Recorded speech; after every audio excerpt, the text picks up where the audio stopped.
What? Is this yours? Yes. Oh my gosh, dude. Go check Matt out on Instagram at YakWRX. He even has this little performance card, which I thought was great. I would put this in the same build category as my 04 STI. It's a car that can tackle some light rallycross autocross duties, but is more set up for a street car. Remember, you can check out the full build specs on the Wicked Big Meat site. We'll touch on some of the finer points. Killer Bee equal length headers. We've got a Cobb catted resonated J-pipe, NVIDIA 400 burnt titanium catback exhaust. I completely geeked out over this Cobb carbon redline intake. Mishimoto thermostatic oil cooler and an S-Good bracket holding the top mount cooler. IAG air oil and ETS 3-core front mount intercooler with the burnt titanium piping.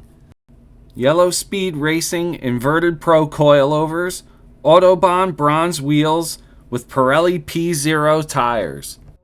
Yellow Speed Racing 6-pot front and 4-pot rear calipers round out the braking system. I love the fender vent, and the decals really work well with the whole scheme of it. This back Subaru WRC inspired decal was cut by JP. We'll check his car out in a second. Now, when you're going sideways, you have to hold yourself in place. So Brom racing seats with 4-point harnesses are probably going to do the trick, and I love the plaid. E-brake drift knob is a must. You have to pull e-brake sometimes for those hairpin turns. A shift knob and a boot and a Cobb vent mount round that out. And this is a showpiece for the rear.